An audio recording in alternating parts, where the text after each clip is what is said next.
Hello there, I'm Los the Artist. When we last heard from Puck and his friends, they had escaped a vile and deadly situation. They learned that humans can be terrible people.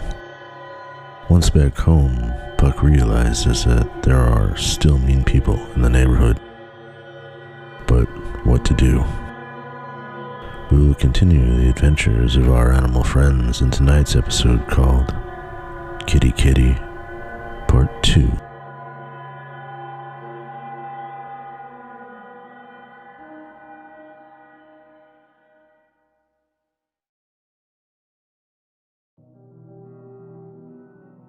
Fern woke that morning before everyone else as usual. It hadn't always been easy to sleep since their uncle had gone to prison. It had been even harder since their two cats had gone missing. Imagine their surprise when they walked out to the kitchen that morning to find both Nora and Puck sitting on the kitchen counter. Fern screamed with delight and rushed over to scoop up Puck in their arms. The commotion woke the others in the house, and they hurried out to see what was going on. Anna and Tina were just as surprised to see the cats as Fern. Nora had been gone for over 3 weeks, and Puck hadn't been seen in almost 2. The three took turns petting the beloved cats, while the other family pets, Checkers, Fred, and Aries, looked on with jealousy. Puck squirmed and meowed for Fern to put him down, so they did. Puck then circled on the kitchen floor, while meowing at them. They felt like he was trying to tell them something they didn't understand. Nora sat on the counter and meowed at them as well. Tina asked, "Are they hungry? What do you think they want?" As she did, Puck bolted out the doggy door. Fern cried out, "No, Puck, come back!" as they rushed out the back door to catch him. Puck scurried over the gate at the end of the patio that led to the front yard and stopped. Fern tried to scoop him up again, but he quickly jumped up onto the fence and over it. Fern again cried out, "Puck, no, damn it, you just got home!" The side gate was locked and the key was kept in the house, so Fern hung their head thinking Puck had ran off again and went back inside. Inside, Nora was still screaming at Anna and Tina as she paced around the kitchen counter. The two looked at Fern confused. Tina again stated, "It's like she's trying to tell us something." Nora jumped down and Fern quickly blocked the doggy door with their body while declaring, "No, not you too." Nora didn't seem interested in the doggy door, however, and instead ran into the living room. Fern followed Nora into the living room to find her circling by the front door. They told the cat, "No, I am not letting you outside." Then, out of curiosity, Fern peeked through the curtains on the front door. That's when they realized what Puck and Nora had been trying to tell them. Fern called out, "Diana, there's a dog on the front porch with Puck." Anna and Tina rushed into the living room and looked through the curtains on the front window. They couldn't believe their eyes. A huge pit bull was sitting quietly on the front porch. Puck circled to and fro between the dog's front legs, rubbing against it. Fern asked, "Where did it come from?" Anna replied, "I don't know." Tina asked, "Do you think it's nice?" Anna again replied, "I don't know." Fern opened the front door and shocked Anna shouted, "Fern, wait!" But Fern was already outside. The big dog stood up and took a step back. Fern slowly approached the dog as Anna and Tina stepped outside. Anna declared, "Fern, be careful." As Fern continued to slowly approach the big dog, Puck meowed enthusiastically as he continued to rub his body against the dog, and Nora scurried out the front door and began doing the same. Fern looked back at their aunt and cousin and said, "The cats seem to like him." Suddenly, Fred and Aries came rushing out the front door. Fred barked viciously and the big dog stepped back and growled. Anna grabbed Fred's collar, but Aries was too fast, and before they knew it, Aries and the big dog were face to face. They were expecting the worst, but were surprised when the last thing that they would have thought of happened. The two pitties sniffed each other and came to a realization. Aries looked up at the big dog and said, "Spartan, is that you?" Spartan was just as shocked it can only answer, "Aries." The two dogs began to jump for joy as they bumped and circled each other on the front porch. Fred broke free of Anna's grip and joined in the joyous dance. The three dogs jumped the little retaining wall of the porch and began chasing each other around the front yard.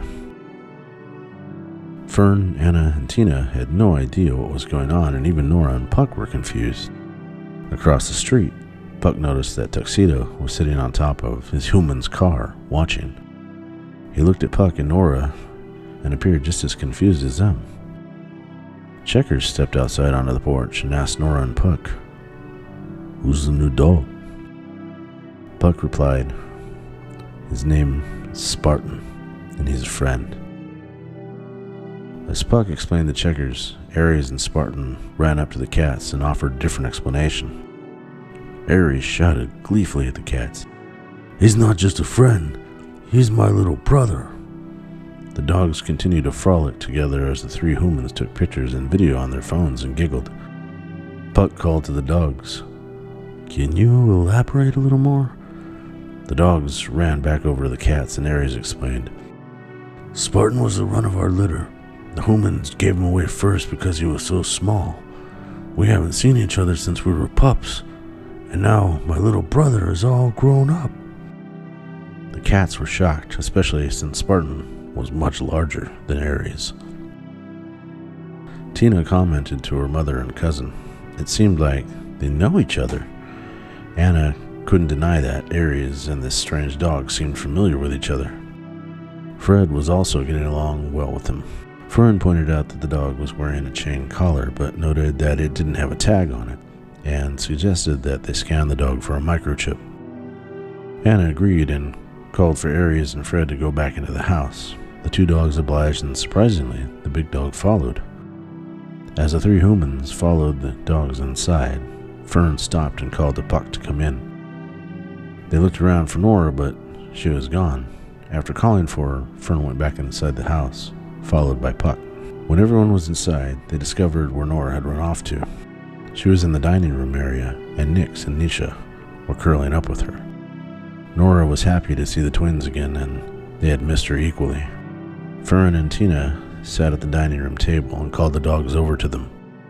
Anna reached into the kitchen drawer and retrieved the chip scanner they had purchased when all the missing pet signs went up in the neighborhood. Fern was petting the big dog while Tina occupied Fred and Aries.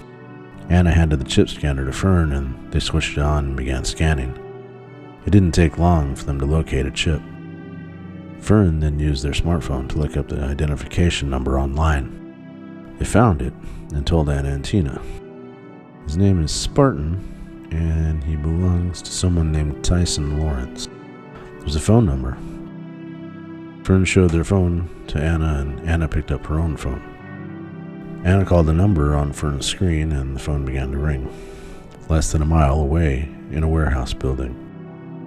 Tyson's phone rang, but was the only sound that could be heard. After a few rings, the call was forwarded to voicemail, and an automated message indicated that the phone did indeed belong to Tyson Lawrence. The message tone sounded, and Anna left a voicemail. "Hello, Mr. Lawrence. My name is Anna Sanchez, and your dog Spartan showed up on my porch this morning. He's okay, although he looks like he may have gotten into a fight or something recently, because he does have some scratches and stuff. Anyway, we will clean him up and give him food and water. You can go ahead and give me a call back at this number, and we can discuss how to get him back to you. Thank you, and have a good day." Anna ended the call and told the two children that she had left a voicemail. Fern was still petting Spartan and noted that he was a little wet, saying, "Maybe he ran through some sprinklers or something." Anna looked over some of the dog's scars and stated, "Some of these look fairly recent, but some of these are old and healed." She took Spartan's face in the palms of her hands and looked him in the eyes. He seemed harmless to her. His eyes shone with life. She said to him, "You've been through some shit, haven't you, big boy?" Spartan wagged his tail.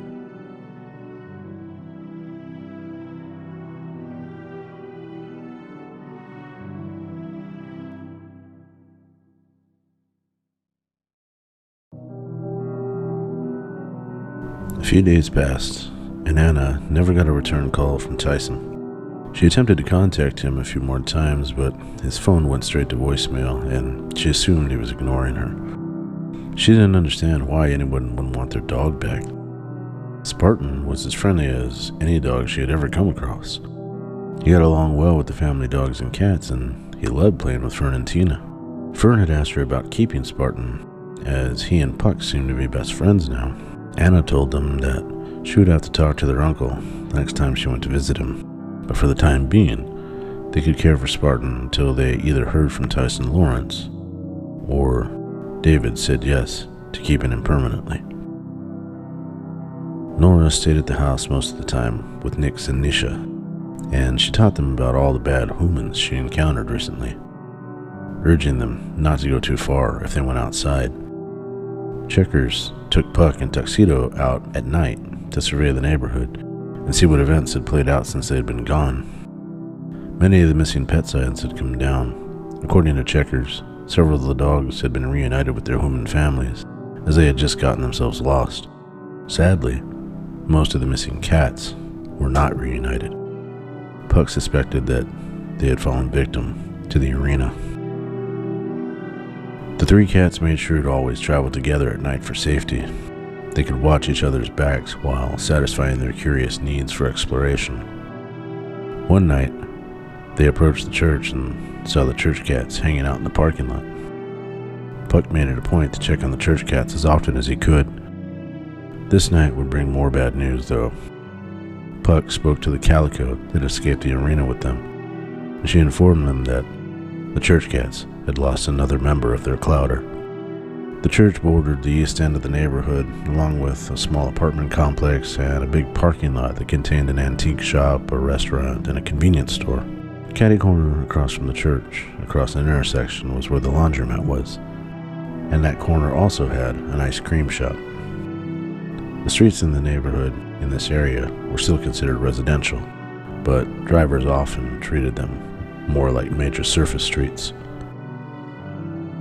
The calico told Puck the previous night one of the seniors was crossing the intersection from the ice cream shop when two humans driving a loud car sped up and hit him. The calico said that their compatriot died instantly, and the humans just drove off. Some other humans had come by earlier that day and picked up his body. Puck was both saddened and angered by the news that the church cats had lost another brother. The calico then told Puck that he and his friend may want to check on the old raccoon. Puck asked her why, and she told him that she had heard that the old raccoon had been injured by a human as well. Puck hissed in anger and then apologized to the calico, saying that it wasn't her. He then signaled for Checkers and Tuxedo to follow him. Puck assumed that if the old raccoon was hurt, he'd most likely be at the place he considered the closest thing he had to a home, the roof of the laundromat. The three cats trotted across the church parking lot, carefully checked the street, and then bolted across the intersection. When they got to the laundromat, the cats walked around to the back of the building, and Puck called out to the old raccoon, saying, "Old raccoon, are you here?" The old raccoon poked his head over the edge of the roof and responded, "Hey, the cat boys! Come on up, guys!" After receiving the invite, the three cats used the trash dumpster behind the building and various power and utility boxes attached to the building to climb up to the roof. The old raccoon greeted his three friends again once they were all on the roof. Puck noticed that the old raccoon was limping, and he asked him if he was okay. The old raccoon pointed at his hip and stated, "What, this? No biggie. You know, the mean guy a few streets over that has that boomstick? I was in his backyard and he used it on me. I almost got away, but right when I was about to clear the wall, one of the pop rocks hit me right in the ass. Damn thing hurts, but I'll be okay in a few days." Puck told the old raccoon that the calico at the church had informed him of the human hurt him, but he didn't know the details until now. The old raccoon noted that he had spoken to the church cat and asked if he had been informed about the death of the old one. Puck acknowledged that they had heard, and the old raccoon told them that it happened right after he had arrived home from his run-in with the boomstick man. "I saw the car that did it," recalled the old raccoon. "It was that loud green car that always speeds around the neighborhood. See it all the time, but not sure where they live." Puck remarked that there still seemed to be a lot of humans in the neighborhood who liked hurting animals, despite the fact they had gotten rid of the dogfighting ring. The old raccoon agreed and asked Puck if he was going back to marking houses with bad humans. Puck thought for a second, and then looked around at his friends, who were all waiting on what he was going to say. At that moment, Puck realized that, by some strange twist of fate, he had somehow become a leader of the neighborhood animals. He first noticed that everyone seemed to look up to him when he began marking houses, but now, since he escaped from the arena, even the old raccoon looked to him for leadership. Puck thought for another moment, and then knew what he had to do, and he filled his friends in on his plan. He told them, "Marking houses won't stop humans like the ones who killed the old church cat. I'm not sure how we're going to keep each other safe. I don't know any more answers right now, so I think maybe it's time we talk to someone who might." Tuxedo interrupted to ask, "Puck, are you talking about who I think you are?" Puck looked around at his three friends and answered what they expected him to. He said, "We have to consult the tortoise."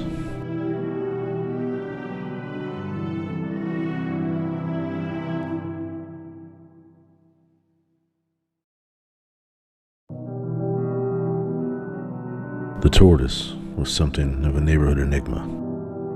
She lived in the backyard of a house that was on a cul-de-sac like Puck's. It was located in the very center of the neighborhood.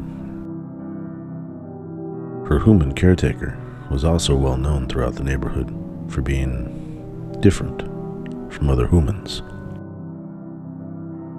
During his neighborhood explorations, Puck had often heard humans talking about the woman, even his own caretakers. All the humans in the neighborhood seemed to refer to the lady by the same word, even though it wasn't her name. They all called her the witch. Puck and the rest of the animals didn't know what a witch was, but he'd also heard Fern and Tina call themselves that word, so he didn't think it was a bad one. Puck also knew that the lady the neighborhood referred to as the witch was named Erica, as he had heard her husband call her that name before. Erica's husband's name was Liam, and he was dead, so she couldn't always see him, but the animals could. Liam was nice and could talk to the animals, so the neighborhood cats would often go up to the witch's porch to say hello to him, which usually ended up in her bringing food and water out for them. Although her caretakers were known for being nice, the tortoise was not. She was known by all the animals of the neighborhood, both feral and pets, to be wise in all things because of her life experience. It wasn't always easy to seek her counsel, though. She would often hide in her backyard enclosure and refuse to speak to anyone. In the winter, she would dig a hole and hibernate, so no one could seek her advice if they wanted to. The tortoise had lived in the neighborhood even longer than the witch had. Word had it that the house that Erica lived in once belonged to her grandmother, and so too did the tortoise. No one knew exactly how old the tortoise was, and rumor had it she didn't even remember. This is why she was sometimes sought out by the neighborhood animals for guidance, although more often than not, she wasn't willing to hand it out. There were two things that Puck knew that would give him an advantage when approaching the tortoise, though. A couple of random facts that not everyone in the neighborhood knew, but he had picked up on his explorations. The tortoise considered herself above most other animals because of her longevity. She felt that her wisdom was lost on the young and tired of watching it get squandered, only for her to take the blame when things didn't work out. The tortoise did, however, have more trust in other senior animals. She knew that most animals didn't live nearly as close to as long as she did, but she had more trust in the seniors of their species, as she felt that life had taught them more. If nothing else, Puck knew that the older you were, the more willing she was to talk to you. Puck had an ace and a king in his hand today. Checkers wasn't quite a senior, but he was one of the older cats in the neighborhood, and being friends with the old raccoon couldn't hurt. That was the king that Puck had in his hand. The ace gave him even more of a chance of receiving the tortoise's counsel. Because of the longevity that the tortoise possessed, there was a bit of knowledge about her that had been lost to time. Not even the old raccoon knew about this information, but Puck had been lucky enough to happen upon it from a very good source. What Puck knew was that the tortoise would offer counsel to anyone who knew her name. Puck knew because Liam had told him. It paid to be nice to both the living and the dead. The four animal friends made their way through the alleys of the neighborhood. They knew they needed to hurry because the sun would be up soon, and stories told that the tortoise never spoke to anyone during the day. They had to reach her before daybreak, as that was when she would be most active in preparation for resting during the hot day. They rushed through the maze of the alleys and across neighborhood streets until they finally reached the witch's house, as the sun was beginning to peer over the horizon.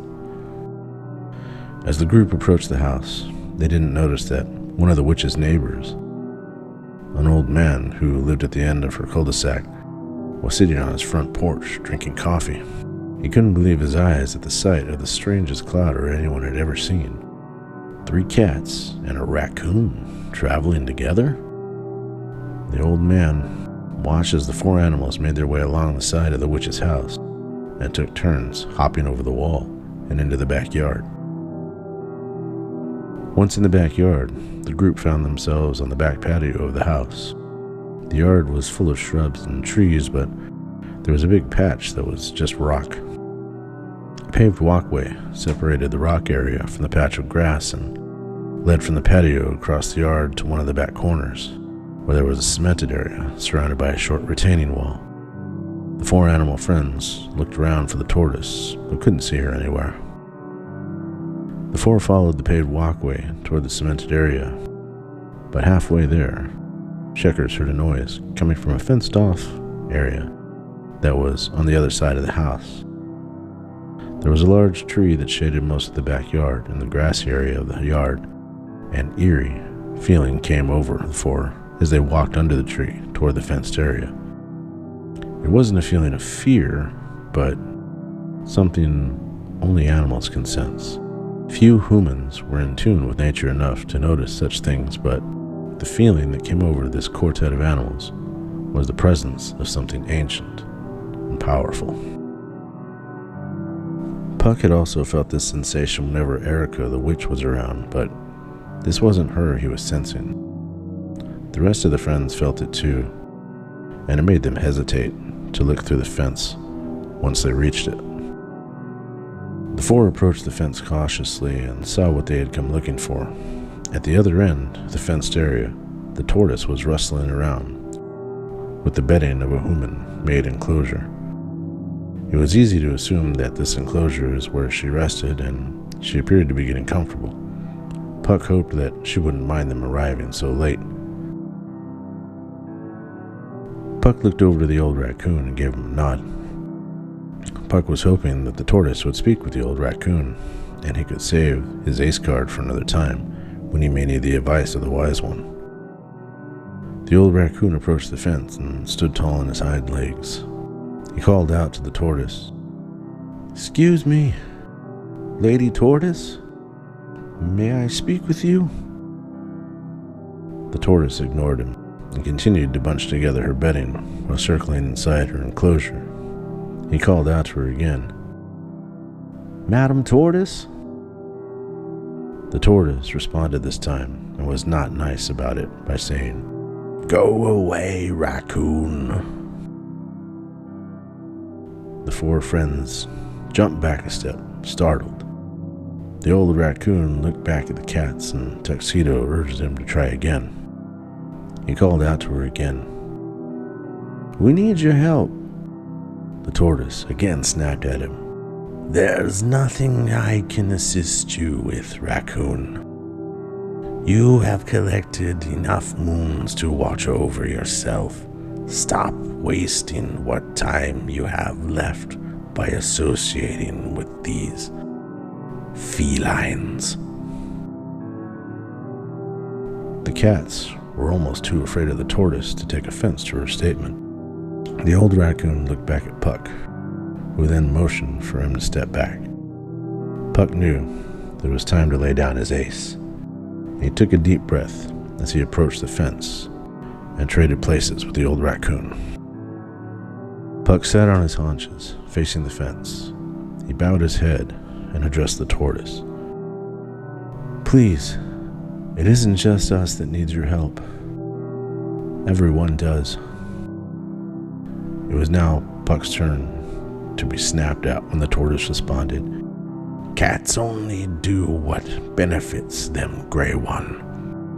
I do not offer wisdom to those who do not use it with just intentions." The tortoise then turned her back toward the group and laid down inside her enclosure.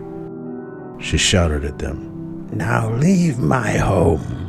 It's time I rest." Puck looked back at his three friends. They all hung their heads with shame of failure. It was time to see if what he had been told was true. He looked back at the tortoise through the fence. She kicked at her bedding, attempting to reach optimum comfort. Puck called out to her, "My friends and I have been through and seen more than you may know. We look out for each other now, but we're running out of answers, and you are our last chance. We're begging you. Please help us. Lilith." The tortoise raised her head at the sound of her name, and an awkward silence came over the yard as she laid there, still for a moment. It was as if she were trying to confirm to herself that she had really heard it, while at the same time trying to remember if it was really what it was. She stood and turned completely around. She faced the group across the enclosure, on the other side of the fence, and for the first time made eye contact with Puck. She laid back down in the resting position and called back to him. "Enter my territory, Grey One. Approach me, but take care how you reach me. It is a test." Puck looked back at his friends, who all had surprised, anxious looks on their faces. He wasn't sure what Tortoise meant by the test, but he didn't have time to overthink it because she would not be patient. He turned to enter her enclosure, and just as he was about to jump over the fence, he realized that the bars were wide enough apart for him to just walk between them, so he did. As he slowly approached the tortoise, he made note of some piles of leaves and brush. They didn't look like the wind had left them there, so he carefully walked around them. Puck reached the covered enclosure that the tortoise was resting in, and sat and bowed his head to her. "Come closer," she said, and Puck cautiously obliged. He stopped just in front of her and sat. He looked up at her and now realized just how big she was. The old raccoon was bigger than all the neighborhood cats. He was about the biggest animal other than the dogs that Puck had ever seen. The tortoise was easily the same size as the old raccoon, if not bigger.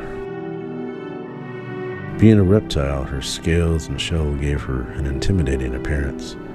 Puck could see her longevity shine in her eyes, and her cognition was apparent across her face.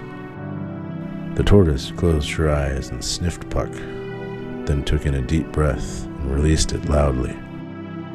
Puck was confused, but afraid to move or say anything. The tortoise then opened her eyes, looked directly at Puck, and said, "You are the one who closed down the arena." Puck leaned back, shocked. His eyes opened wide. His mouth gaped. Without thinking, he blurted out, "How did you know that?" The tortoise raised her head high and looked down at Puck and replied, "Please, Grey One, I know all matters of this neighborhood. I highly doubt you would have sought my counsel had you not been told so previously. And you are told a great deal by many, are you not? Trusted by all who come to know you. This is why I have agreed to speak to you. For you, knowing my name, tells me that you are trusted by those that I trust the most, even those who linger at the base of the rainbow instead of crossing it. So speak, Grey One, while I still choose to listen." Puck gathered his senses and began. "You mentioned how my friends and I have put a stop to the dogfights in the arena. This has saved the lives of many animals, both dogs and cats. But if you know about it, then you know that there are other humans in this neighborhood who freely choose to bring harm to animals for no apparent reason other than their own amusement. Some are overly cruel to those who only wish to pass by their property. Others try to poison us by tempting us with tainted food and water. We need your advice, Wise One, on how to protect ourselves from these cruel ones when our caretakers are not around." The tortoise scoffed at Puck as she questioned him. "Is that really what you want? Advice on protecting yourself from them? Ha! Quite simple. Stay away from them. Just stop going near their territories." The tortoise stood up and began to turn around, and Puck suspected that she was about to end this session. Before she could do so, he shouted, "That isn't good enough. We've tried that. I've marked the dangerous areas with those who travel. They can't be avoided. They must be stopped." The tortoise turned back around to face Puck and asked him, "I shall ask you again. What do you really want, Puck?" Puck was both surprised and not that she knew his name. He paused for a moment and then answered her. "I want justice for all the animals these humans have hurt or killed." The tortoise stood tall, then raised her head and asked, "Justice?" She stretched her long neck toward Puck until she was nearly nose to nose with him, then asked, "Or revenge?" Puck turned his face shamefully, and the tortoise returned to her resting position before she spoke again, saying, "It is understandable. Your kind are the ones most often hurt. Your anger with these so-called bad humans is only natural. When I told you to enter my enclosure, I also told you that I was testing you. Would you like to know how you fared?" Puck nodded his head, and she continued, "Most felines would have just relied on their agility and leapt over the fence. But you took a brief moment to assess things and realized that it was easier to just walk between the bars. This tells me you do not just leap blindly into any situation. You carefully consider things before acting. You are wise beyond your years due to the things you have experienced. Most would also have trudged carelessly through my enclosure, creating a direct path to me and destroying my home. But again, you took a moment to notice that things are meticulously arranged, and you followed the pathway through my enclosure. You have empathy for others. Most felines are selfish and do things only for themselves. You are unlike other felines, Grey One. The tortoise was pointing out things about Puck that he had not realized about himself. Her mood then became more stoic, and she seemed to enter a trance-like state. She did not close her eyes, rather she seemed to be staring into a window that was not there. She froze like this for what seemed like an uncomfortable eternity to Puck. Suddenly, she returned to her resting position and once again spoke to Puck. You already possess the answers to the questions you came to ask. But you have human caretakers and are conflicted.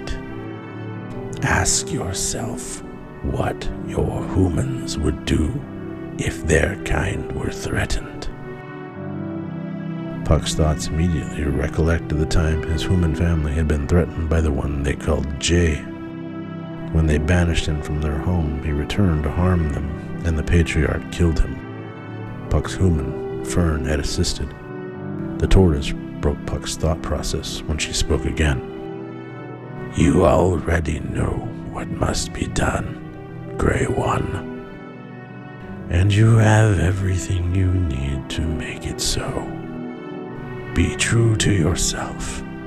Return the trust that has been given to you. Use the resources you have. You will accomplish what you seek. However, there will be a price. A sacrifice you must decide to make if you are to accept the role that fate and this neighborhood have offered you. Puck was naturally surprised to hear this and asked, What sacrifice? The tortoise responded solemnly, I cannot say at this time what it will be, but you will know when you are faced with the choice. Puck was confused about the sacrifice, but he believed that he understood everything else the tortoise had said, despite not actually giving him any answers. He now understood clearly what to do. Again, the tortoise interrupted Puck's thoughts by speaking. Go now, Grey One. The sun rises, and I wish to bask in its warmth before I rest. Rejoin your friends and be on your way. Puck hopped to his feet and bowed to the tortoise. He turned to walk back to his friends, who were all eagerly awaiting, attempting to eavesdrop from the fence. He looked back at the tortoise and said, Thank you, wise one. Puck scurried back to his friends and walked through the fence again. As he was about to tell them it was time to leave, the tortoise shouted to them, The humans once revered your ancestors, Grey One. Remind them why. Farewell, Puck, warden of the neighborhood. Puck turned to his friends, who were all looking at him confused. He motioned for them to follow, and the strange little clouder made their way back around the patio to the other side of the house. They jumped over the wall, and as they came across the front corner of the house, they were surprised to run into Erica, the witch, who was sitting on the front porch, drinking coffee. The clouder stopped, frozen for a moment before she asked, Did you boys get the answers you were looking for? The animals all looked at each other. Then Puck turned to her and meowed. Good, she replied, and then took another sip of her coffee. The clouder all scurried off to the end of the cul-de-sac and ran around the corner out of view. The old man at the end of the cul-de-sac was still sitting on the porch as well. He watched the animals run off and then looked over at Erica. She smiled and waved at him, and she raised her coffee mug to him and then took another sip. The old man said to himself, "Bad things are coming." Then he waved back at Erica. Puck, Checkers, and Tuxedo walked the old raccoon back to his home at the laundromat. They looked over his wound from the pop rock and asked him if he was sure he'd be okay. He assured them that it wasn't the first time he'd been hit by a pop rock and that he would be fine. Satisfied, Puck asked the old raccoon if they could use the roof of the laundromat that night as a meeting place. He said that he wanted to gather some of the prominent cats of the neighborhood together to discuss his plans. The old raccoon agreed, and the meeting was set for sundown. Puck told the old raccoon to get some rest, and the three cats split up to inform a few other cats around the neighborhood about the meeting before heading home to rest themselves.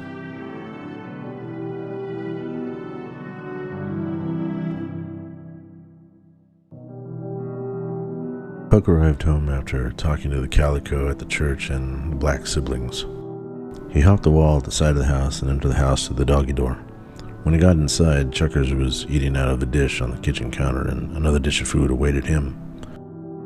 He hopped up onto the counter, and just as he was about to indulge in his breakfast, he heard the television in the next room say something that got his attention. Anna, Fern, and Tina were all sitting in their living room, drinking their morning coffee together and watching the local morning news show. They hadn't been paying attention as they were deep into conversation, but that changed when the news broadcast returned from a commercial. An anchor began saying, "Police are searching for clues in regards to the grisly scene discovered in the north side of town." Fern jumped to their feet and shouted, "Look, here it is. This is what I was telling you about." Anna and Tina paused the conversation and began to pay attention to the news story. An aerial video of a warehouse began to play on the television. In the video, there were several police cars parked around the building and two cars that weren't police cars. The police officer could be seen going in and out of the building. The news anchor continued, "Police are still struggling to answer what exactly happened at a warehouse on the north side. Yesterday evening, authorities received a phone call from someone who had arrived at the scene to find dead bodies of 3 men and 2 dogs. Fern interrupted the television again to say, "You see, that's the warehouse building across from those apartments over there." They pointed in the direction of the apartments that the Black siblings lived in. "You remember? We heard all the helicopters the other day. That's why," Fern proclaimed as Anna attempted to shush them so she could hear the news. The video had switched to a police officer conducting a press conference. The officer spoke, saying, "It appears there may have been a dogfighting operation that was being conducted in the building. We really aren't sure of many of the details other than one of the men was actually locked inside the cage with the 2 dogs. All 3 were found deceased. There was a knife inside the cage, so he may have attempted to defend himself unsuccessfully. The other 2 men were found in a different area of the building, also deceased." The video cut back to the news studio, where the anchor continued and wrapped up the report by saying, "Authorities have identified the 3 victims at the scene as 24-year-old David Yen, 26-year-old Brian Ochoa, and 28-year-old Tyson Lawrence." Fern and Tina's heads both snapped in the direction of Anna as they looked at her in shock. She returned their looks with astonishment. The anchor continued, "According to authorities, there were several animal cages, which they believed were housing both dogs and cats that were used for the fighting ring." Tina spoke up for a moment. "Mom, do you think Spartan was a fighting dog?" Anna, still trying to absorb what she was seeing on the news, looked over at Spartan. He was lying in the corner of the living room on Aria's dog bed. The huge pit bull was lying on his back in what owners call the dead bug position. His feet were in the air and his head was turned to the side so his tongue dangled as he slept. Anna thought for a moment then took a deep breath and finally answered Tina by saying, "I'm hoping that if that's the same Tyson Lawrence, that Spartan was just a personal pet." Fern interrupted, saying, "That building is less than a mile from here. It has to be the same guy. And they found the crime scene the day that Puck showed up with Spartan." Anna knew that she could not deny the connection and replied, "That would explain the scars. We need to be careful around him for now." Meanwhile, across town, others were watching the same news broadcast at the Greenhaven Country Club. Victor Wolf, the club president, was sitting at one of the club bars, sipping a glass of scotch. When the story began, he had asked the bartender to turn the volume up on the television. The two men now stood and watched the story together as the anchor spoke.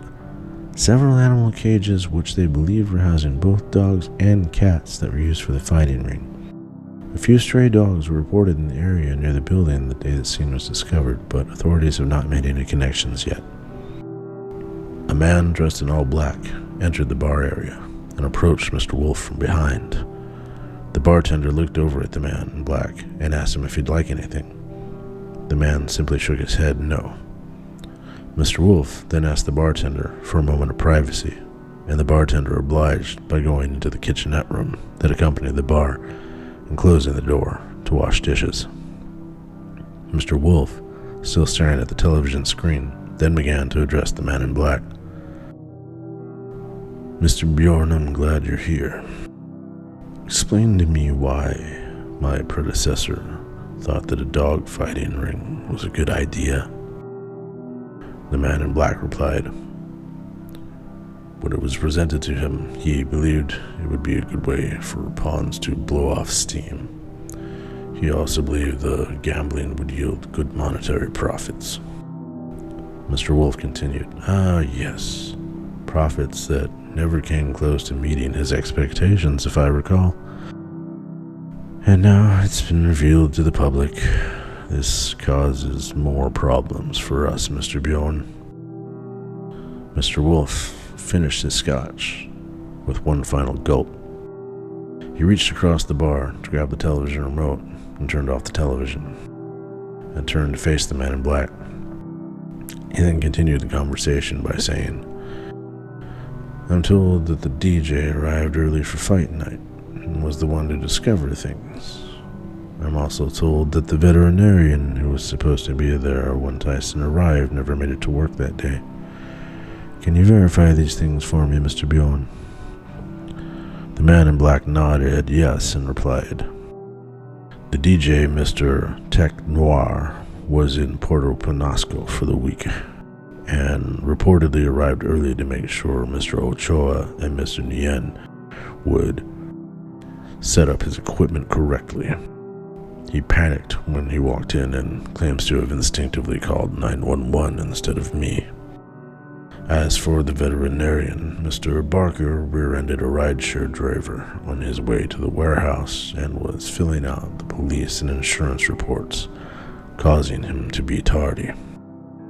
When he finally did arrive at the scene, the police were beginning to arrive, so he too panicked and left." Mr. Wolf walked around to the other side of the bar and poured himself another scotch. He took a sip and asked the man in black, "Has Mr. Tech Noir been dealt with?" The man responded, "He has. He will be joining us for the Low Forest hunt." Mr. Wolf sipped his scotch and spoke again. "Doesn't Mr. Barker live in the adjoining neighborhood to the warehouse?" The man in black replied, "He does." Mr. Wolf asked another question. "Then how could he possibly be late for work?" The man in black answered, "He was returning from an early morning equestrian call at the farm." Mr. Wolf then unexpectedly gulped down his scotch and slammed his glass down on the bar. The bartender peeked his head out from the kitchenette and asked if everything was okay. The man in black motioned for the bartender to go back to what he was doing, and he obeyed. Mr. Wolf then continued, Horses and cows and farms. Another of Thomas's missteps. He paused for a moment to consider things. The man in black spoke up. Mr. Mitchell wanted to return things to a more nostalgic time. Mr. Wolf leaned forward with his hands supporting him on the bar. He reached for the bottle of scotch and poured another glass. He stared at the glass for a moment and then asked the man in black, "Where is Mr. Barker now?" The man in black answered, "He left this morning to attend a veterinary conference." Mr. Wolf then gave instructions saying, "Let Mr. Barker enjoy his conference. When he gets back, pay him a visit. Use him as an example to show what happens when someone fails at their job in this organization. Find another veterinarian, one who specializes in equine, and assign them to the horse track and the farm. We no longer have need for canine specialists." The man in black nodded his head, turned, and left the bar area. Mr. Wolf picked up his glass of scotch and began walking toward his office.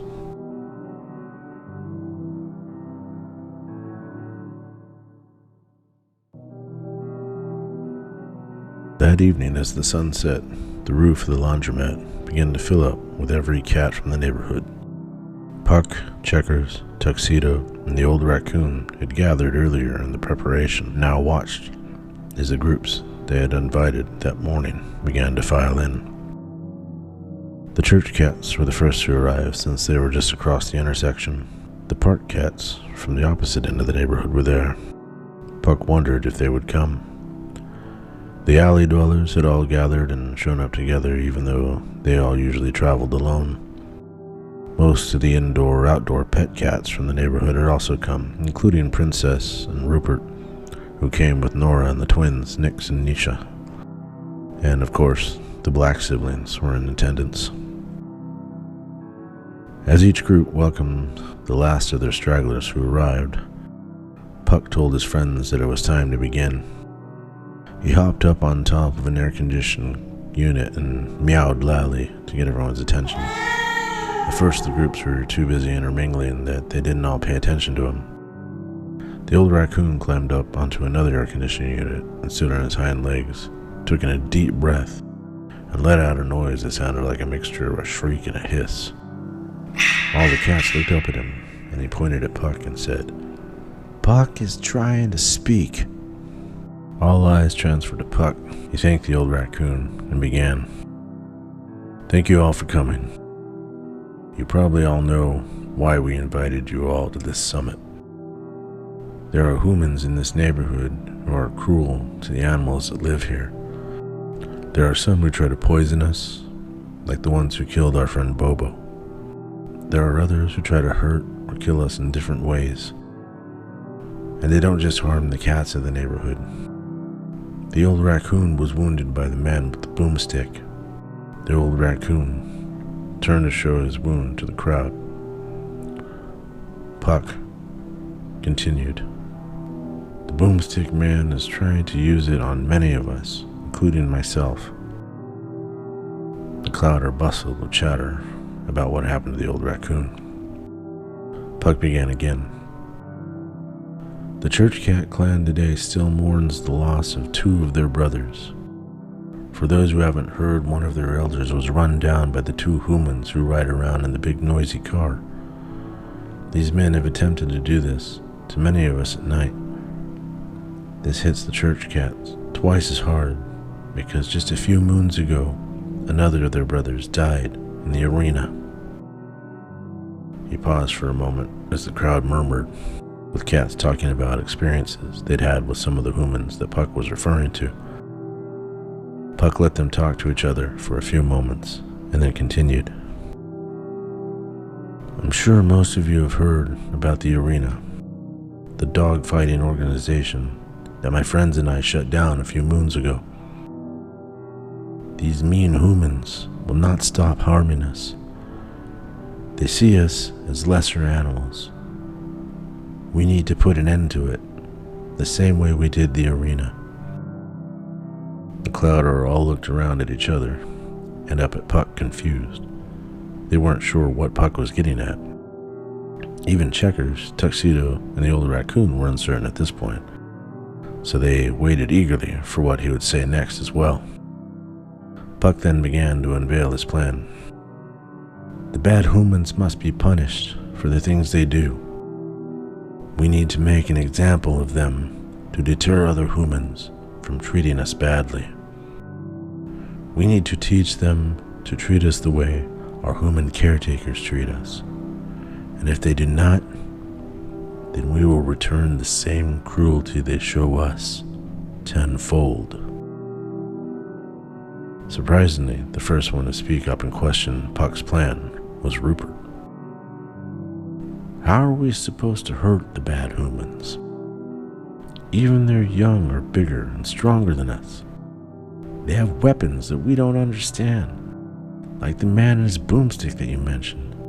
The Clowder murmured again as the cats considered Rupert's point. Puck responded, We have something at our disposal that we never used to our advantage, and it's time we start. There are just as many animals living in this neighborhood as there are humans. They're bigger and stronger than us, yes, but we're faster and more agile. We're also just as smart as them. If we work together, we can make examples of those who do us harm, so that the others will think twice. Our numbers are our advantage, but we never bring the clans together to use it. It's time we unite. The Clowder murmured again, but this time with a detectable enthusiasm. Suddenly, a seldom heard voice spoke up from the back of the Clowder, saying, And how do you know which ones to punish? All eyes focused on a cat who was perched on the back edge of the building's roof. The cat's name was Horace, and he was the patriarch of the park cats.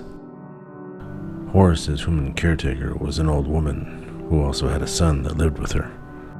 One night, the son got drunk and killed his mother, then himself. When the scene was discovered the next morning by a relative, the police were called. During the commotion of the investigation, Horace snuck out an open door and joined the feral life forever. Horace was looking down the alley that was behind the building that housed the laundromat. At the other end of the alley, a homeless encampment was forming. He continued to watch for a moment, then spoke again, saying, The humans are vile creatures. They treat their own kind like lesser animals for reasons only important to them. Horace hopped down onto the main surface of the roof and began to walk slowly toward Puck. The Clowder, intimidated by his demeanor, split to make a path for him to walk through the crowd. Horace continued, Many of us have learned we can't even trust the humans that bring us into their homes. You all know my story. Horace paused his speech for a moment as he hopped up onto the air conditioner that Puck stood on. He got very close to Puck, looked him in the eyes, and finished his thought saying, But how many of you know his? Do you all know why this house cat spends more time outdoors? Checkers hopped up onto the air conditioner and got face to face with Horace. The two cats arched their backs and hissed at each other. Checkers was commonly known as the biggest cat in the neighborhood, but Horace was probably the only other cat in the neighborhood whose size was comparable to Checkers. After a tense moment, Puck told Checkers to stand down, and Checkers obliged. Taking a seat where he stood, Puck walked up to Horace and focused on him as he addressed everyone again, stating, These are the kinds of things we don't need right now. Bickering between the clans keeps us parted. United, if only for this one cause, is the only way we will put a stop to the death brought on us by humans. Puck turned his focus again to the Clowder and said, If you all wish to continue your feuds about everything else, so be it. Puck turned to face Horace again and continued. I assume you speak of the one called Jay, the human who lived in my caretaker's house. I was very young, and we began to harm me. He did it to other animals in the house, and other humans as well. Yes, he damaged my trust in all humans, but I also learned that these types of humans must be dealt with. I was on the roof of the house, watching when the one called David put Jay down to defend his clan. That is what I intend to do to protect all of ours. How do we know which ones to punish? We start with the ones we already know intend to harm, while we keep watch on all the others. We don't just watch ourselves, we look out for each other. The Clouder murmured. Horace spoke up again. You speak of protecting all neighborhood animals, yet all that I see here is an army of cats and an old raccoon. Are there others who will join our cause? Puck stared down Horace for a moment and then responded to his question, saying, There are 3 dogs now living in my human's house. One is a survivor of the arena. We worked together to escape, and he became my brother. My 3 dog brothers will help. I have also spoken to Pookie, who lives with the silver-haired lady. He will assist. Any of you house cats that have dog brothers at home, I encourage you to recruit them to our cause. The chatter among the Clouder began again as groups debated getting on board. Puck looked around at his friends, who all returned his anxious gaze. He looked out over the Clouder and began his speech again, saying, Not so many moons ago, I was captured by the humans, imprisoned with the intent of being used as bait. Luckily, I was there with friends who trusted in me to find a way out. My friends Tuxedo and Nora were there. The Calico from the church was there. We couldn't save her brother, but we saved her. The Black siblings and the old raccoon were the ones who helped us escape. And then we worked together with the dogs to take down the humans. One of the dogs even volunteered his life for the rest of us. Puck paused for a moment as the Clouder again chattered amongst themselves. Then Puck walked over to Horace and looked him in the eyes, and he addressed everyone by saying, If a small group of us and some cats from other neighborhoods can pull that off, what is stopping us all from banding together to protect each other? Horace stared at Puck for a moment and then asked, What makes you so confident? Puck replied without hesitation, Because I've spoken to the tortoise. The Clouder went silent upon hearing that. The cats all looked around at each other in disbelief for an awkward moment before Puck spoke again, saying, The humans once revered our kind. It's time we reminded them why. The Clouder remained silent for a moment until Black number 1 spoke, saying, You know we're in handsome. We got nothing better to do anyway. As the cats all looked over at one another, another voice spoke. It was Rupert, saying, Princess and I will help too. Then the Calico declared, The church cats will also help. Puck looked over at Horace as each group began to pledge allegiance. Each group of house cats that had come began to announce one by one that they were in. There were only 2 groups left when the scraggly-looking gray tabby announced, The alley dwellers have agreed. We will help too. That left only 1 clan. Horace took his attention off Puck for a moment to look down at the members of his group. He looked them each in the eyes, and without speaking, he still knew what vote each of them had cast, and so he announced, The Park Cat Clan agrees. We will help as well. The Clouder erupted with cheers, which to the human ears of the old man who was exiting the ice cream shop only sounded like meows and hundreds of cats. He looked up at the roof of the laundromat across the parking lot, and although he could only see a portion of the group gathered on it, he recognized the 3 cats and the raccoon he had seen the day before in his cul-de-sac. The old man got into his car and whispered to himself, "Bad things are coming."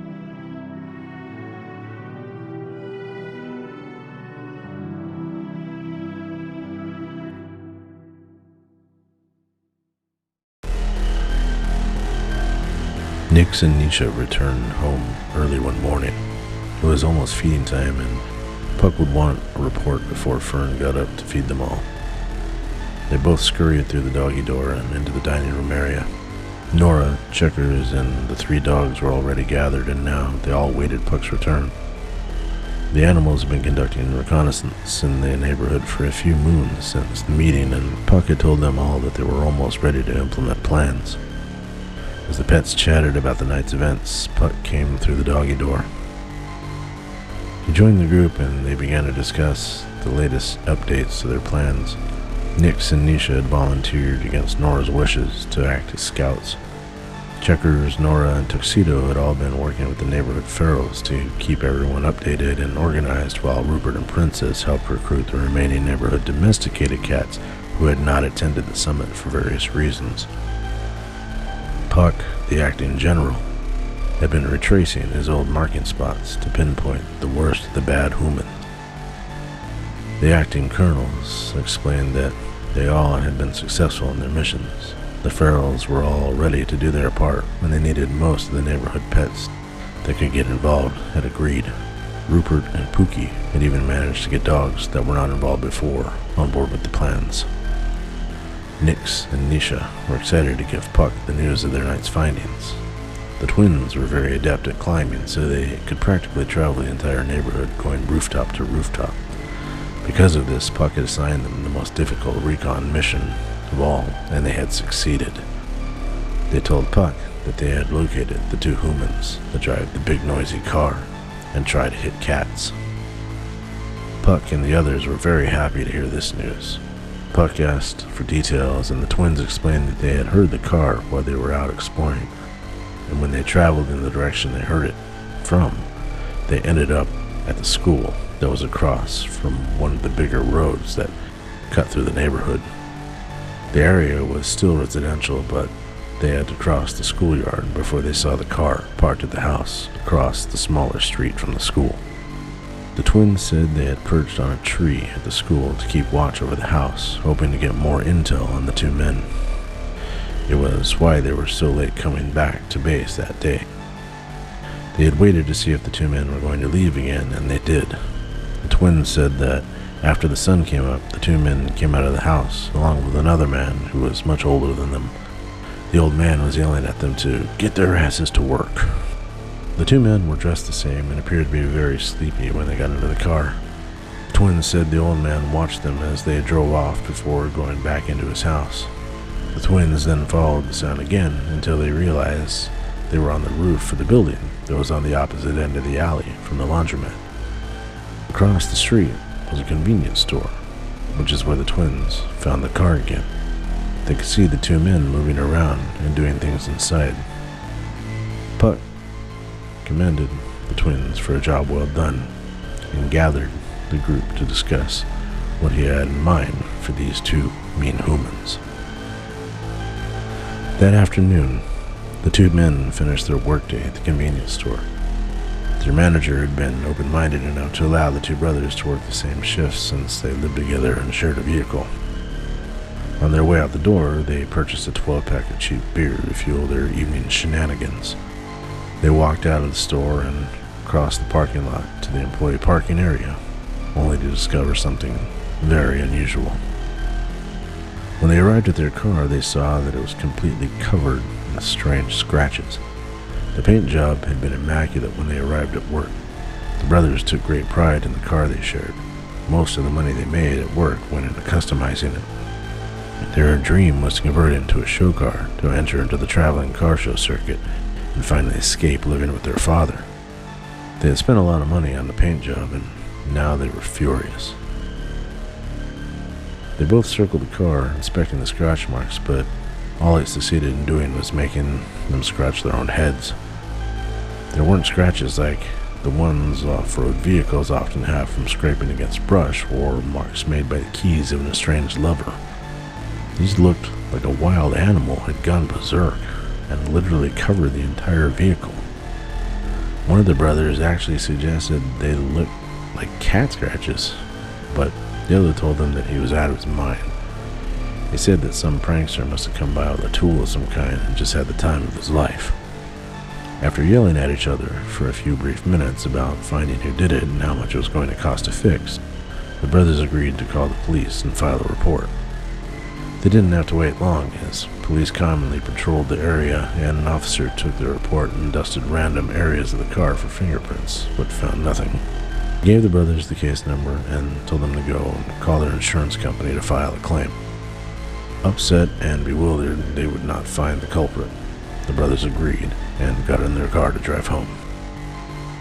On the way home, they argued about who each other knew that may have done the damage to the car, but since they were almost always together, none of it made any sense. Both of them had also been in and out of the convenience store a few times to work on the fuel pumps and parking lot and not seen anything wrong. This had happened just before they both got off work. As they cut through the neighborhood, the two men didn't notice the cats that watched them from various rooftops. Each stop sign they came to, more cats relayed a message to cats posted ahead of them, and then followed the car. The men soon reached their home and pulled their car into the driveway. They turned off the engine but left the stereo playing music. The brother in the passenger seat reached into his bag and pulled out a plastic zip bag. He opened the bag and pulled out a pre-rolled joint and lit it. He took a big drag and inhaled deep as he passed the joint to his brother. The two men sat in their car for several minutes, smoking and listening to music. While they smoked, they debated who could have scratched the paint of the car. On the side of the driveway that bordered the neighbor's house, there was a tall row of hedges that gave two houses some privacy. The men didn't notice that, at that moment, the hedges were also providing a hiding place for a large clutter of cats that were waiting for them to get out of the car. Across the street behind them, buses began to arrive at the school as the end of the school day was approaching. The two brothers finished their joint, and as they discussed what they were going to tell their father about the car's paint job, they had borrowed money to get the car painted from him in the first place, and they weren't finished paying him back. Their father had seen the car project as a waste of time from the beginning, so they knew he would be just as furious as them to see the paint. The only difference is that he would blame it on them. The driver shut the car the rest of the way off, and the two men began to get out of the car. As the one in the passenger seat opened the door, he stepped one foot out and began to stand. As he did so, he was taking the last puff of the joint when he felt something slam into the car door, catching him between it and the car frame. The impact was enough to stun him, and he dropped what was left of the joint. He attempted to push open the door, but he could not, as he could feel the weight of something pushing back. The driver was able to get out of the car and close the door. When he saw his brother struggling with the passenger door, he was confused. He had very little time to react, however, because as he was about to walk around the front of the car to see what was holding the door against his brother, the cats that were hiding in the bushes sprang forth all at once. Puck led the charge against the driver, and he leapt at the man, landing on his chest. Puck dug his claws deep into the man's flesh to hang on. More cats shot out from the shrubs and leapt at the man, clawing into his arms and legs. The man tried to flail his arms and pull the cats off him, but each time he did, another cat would take its place. The man found himself covered in hissing, snarling cats that clawed and bit him relentlessly. His brother was still pinned to the car door as he pushed with all his might to get free. He was finally able to catch a glimpse of what was keeping the door from opening. The man only had his right leg, right arm, and head out of the car, and thanks to the weight of whatever was pushing against it, he couldn't get the rest of the way out or even get back in. The man was able to get his head far enough out of the car door to see that another group of cats and a raccoon were pushing against the door, pinning him against the car. The man couldn't believe his eyes. He lost focus for a moment when he saw the group of animals, and they slammed hard against the door, catching him off guard. The man had relaxed his counter-pushing enough that when the animals slammed against the door, the top corner of the door struck his jaw and stunned him. His lip began to bleed, and he yelled out in pain, but his scream was muffled compared to the screams of his brother, who was engulfed in hissing cats. The driver stumbled around as he kicked and flailed in a futile attempt to get the cats off of him. Some of the cats who had survived the arena remembered the techniques they had used against the two cat catchers, and they went for the driver's eyes. The cats and the old raccoon continued to pin the other man in the corridor, but they changed their approach as well. The animals began backing off the door and then charging at it again altogether. They worked quickly so the man would not have time to open the door and get out of the car or back in. The first blow again stunned the man, which allowed the animals to get several uncontested strikes in. The car door struck the man over and over, most of the impact hitting his arm and shoulder. He felt his arm weakening from the blows, and it became difficult to stop the door's assault.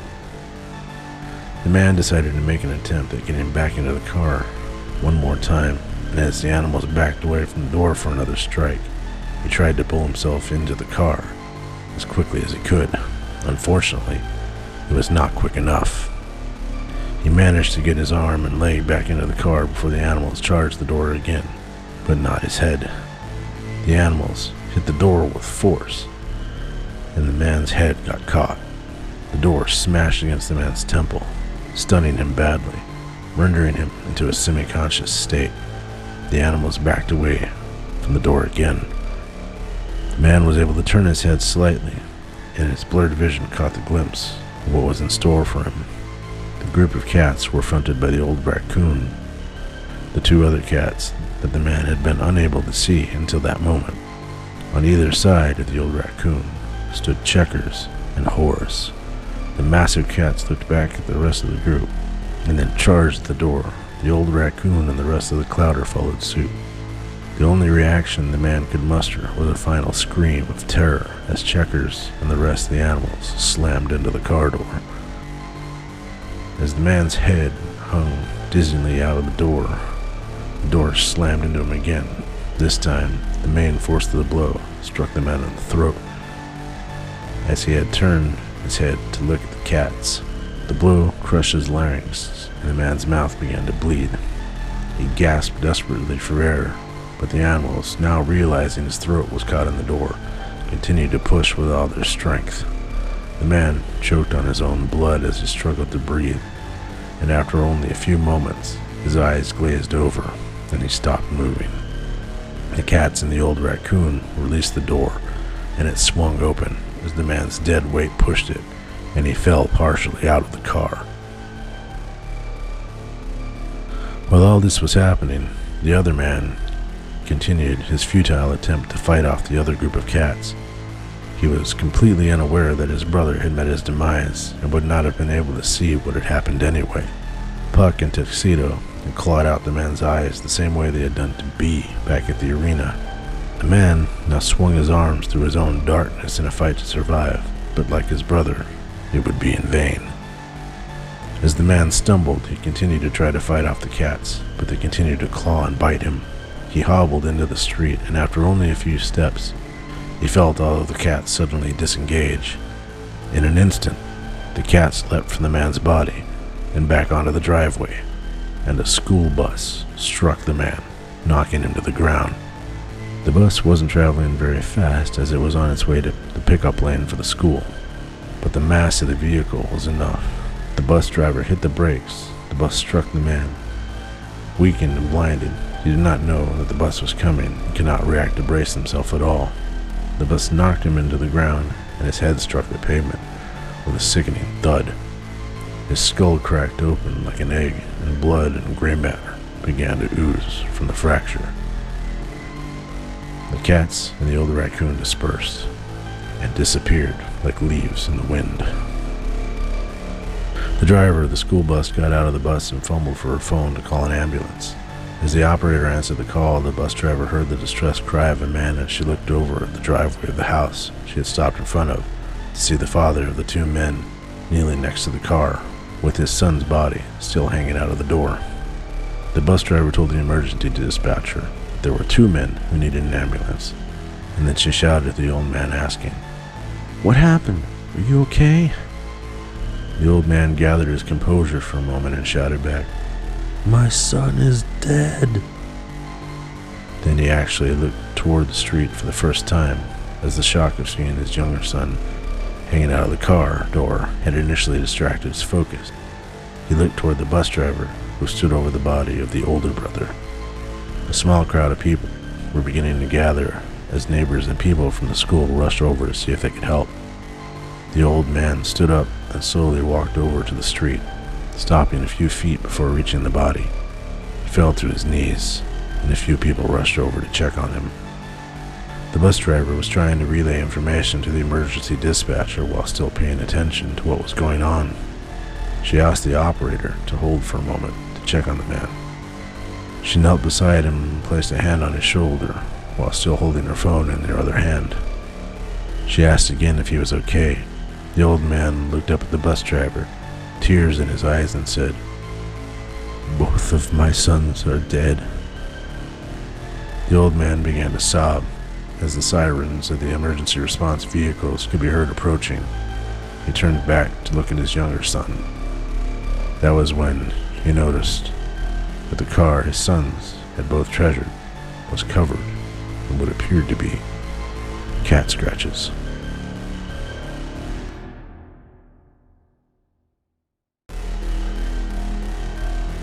The neighborhood animals allowed time to pass after exterminating the brothers in the big loud car.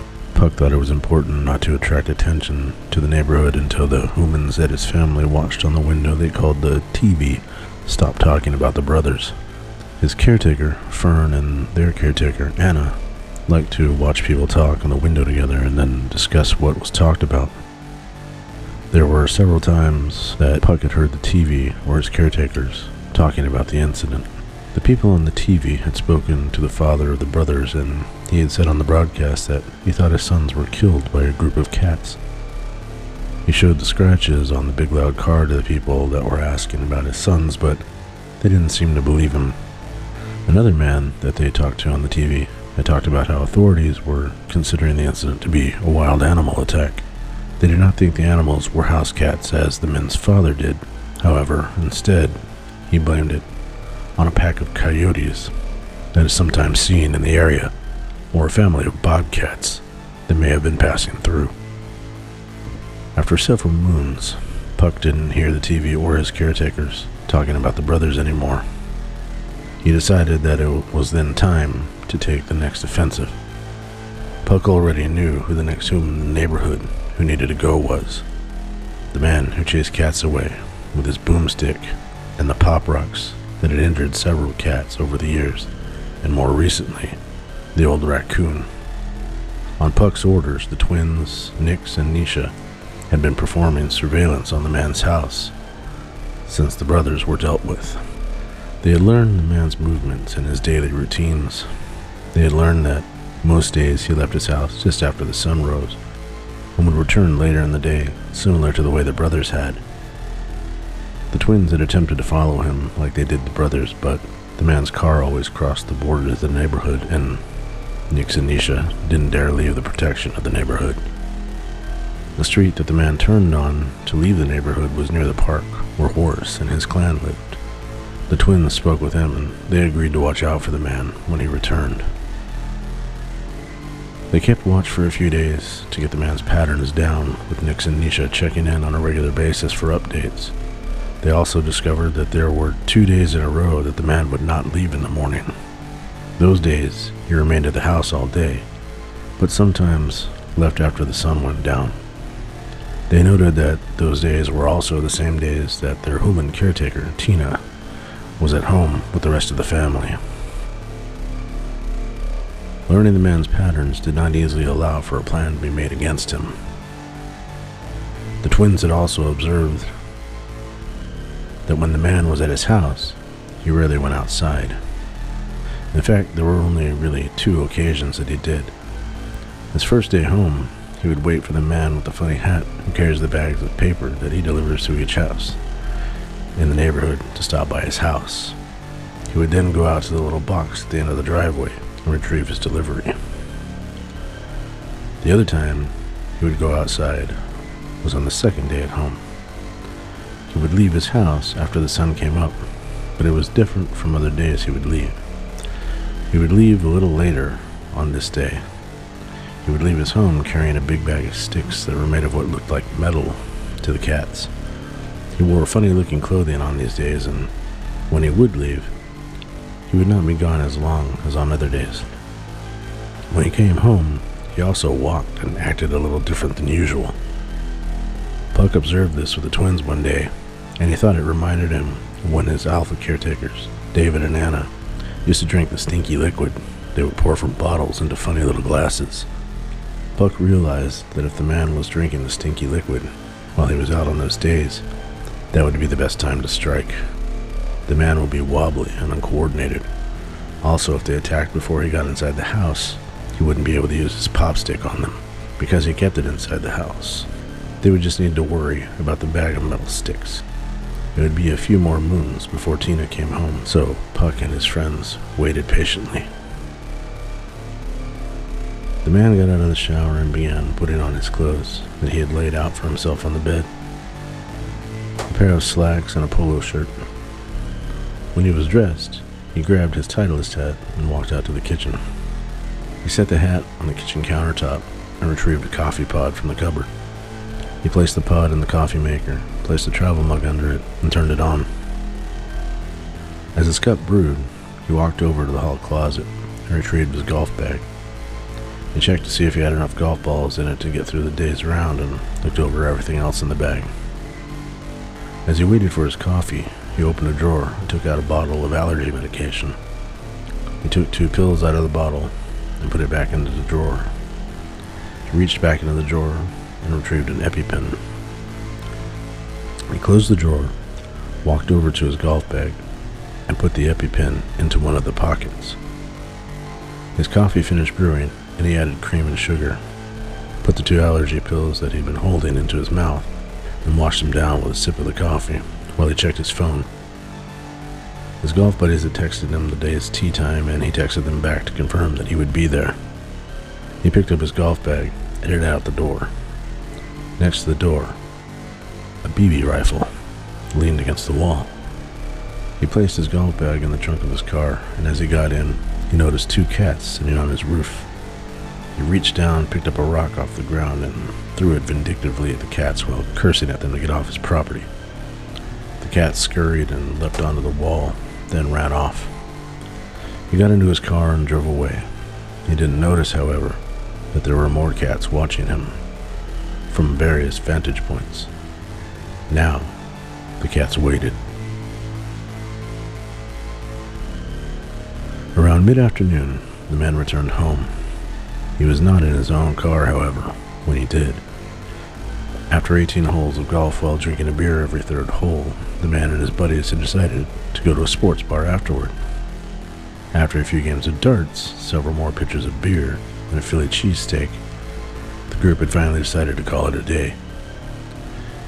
He was far too drunk to drive himself home, so the bartender, Lena, used a rideshare app to call him a car. The rideshare car pulled up to the man's house, and he opened the door. He sat there in the rear passenger seat for a few moments with the door open, talking to the driver. When he was finished bragging about his golf score to the driver, he said, "It was nice to meet you, John, and good conversation." The man got out of the car and closed the door behind him. As the driver pulled away, the man began to stumble toward his front door. As he fumbled for his keys, he heard a sound that always made him cringe, a cat meowing. The man looked up and saw the cat standing at his front door. It was Puck. As the man made eye contact with Puck, Puck sprayed the man's front door the way he had marked the bad places in the neighborhood. The man shouted angrily at Puck, but Puck just stared at him. The man reached down and picked up a rock and threw it at Puck, but in his drunken state, his aim was far from accurate, and Puck simply stepped to one side to dodge it. Puck then continued to just stare at the man. The man continued shouting at Puck as he stumbled toward him, but Puck stood his ground. As the man got closer and was about to charge at Puck, he heard another meow that did not come from Puck. The man looked up to see 2 more cats on his roof, looking down at him. The man recognized that it was the 2 he had thrown the rock at that morning. It was Nix and Nisha. The man flailed his arms and shouted at the cats to get the fuck off my house. The cats ignored him, and he heard another meow, this one from behind him. He turned around to see one of the largest cats he had ever seen standing behind him. It was Horace. As the man gazed in awe at Horace's size for a moment, Horace's clouder of park cats began to fall in behind him as they approached from the sidewalk. The man knew he had a lot to drink, but he couldn't believe what he was seeing. He turned to look at his front door to see 2 more cats standing on either side of Puck. It was Nora and Princess. The man wobbled toward the door while shouting at the cats to go away. He began to sneeze, and that infuriated him.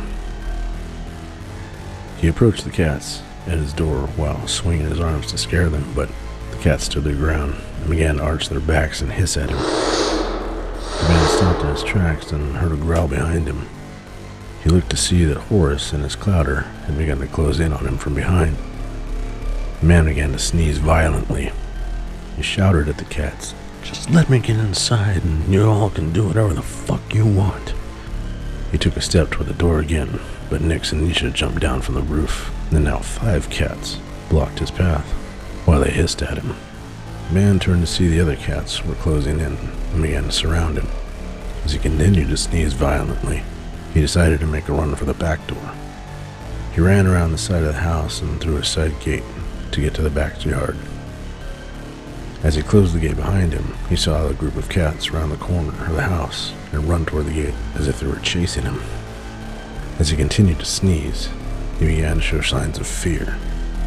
He ran for his back door, but to his surprise, another cat leapt into his path. This cat was very large too and startled the man so much that he tripped and fell backward. It was Checkers. 2 more cats, Tuxedo and Rupert, filed in behind Checkers as the cats from the front yard began to leap over the wall and approach the man where he laid. The man continued to sneeze unstoppably, and he yelled at the cats to get away from him. Instead, the cats that had come over the wall parted to make a path for Puck to approach the front of the group. The man was dumbfounded. He had never seen cats behave this way. He sat on the ground as the cats surrounded him. Puck let out a hiss, and the cats began pouncing on the man. He kicked his legs and flailed his arms while rolling on the ground to try and get the cats off of him. The cats continued to pounce on him, clawing and biting, and enveloping the man and the clouder. The man attempted to fend off the cats, but his uncontrollable sneezing made it difficult. The man had a few severe allergies, which is why he carried the EpiPen. One of those allergies was to cats. It was the reason he hated them so much. He thought that using the BB gun on them and poisoning them with antifreeze was like a matter of survival. He began to choke and cough. The cats continued to scratch and bite him, but they noticed the man's behavior changing as they did. Unfortunately for the man, he had left his EpiPen in his golf bag, and his golf bag was in the trunk of his car. His car was still parked at the sports bar. He had another one inside the house, but the cats were not allowing him to get inside. The man began to panic as his eyes began to burn and swell shut. He was finding it difficult to breathe because his throat was closing. The scratches and bite marks from the attack began to turn into swollen hives. The cats sensed the man in distress and backed off. They ceased the attack, but kept him surrounded as they watched him writhe on the ground. The man grasped at his throat because the air had completely stopped flowing. His nose ran with mucus, and his eyes were red and swollen to the point that he could no longer open them. Foam-like saliva began to drip from the man's mouth as it gaped open while he gasped for breath that would never reach his lungs. The cats watched as the man's movements began to slow. He attempted to crawl toward the back door, but instead crawled in a nameless direction as he couldn't see where he was. The man reached out with one arm in one final attempt to seek some kind of aid, but there was nothing that could be done. The man laid face down on the back porch of his house and stopped moving. After a moment, the cats dispersed and all went about their own ways.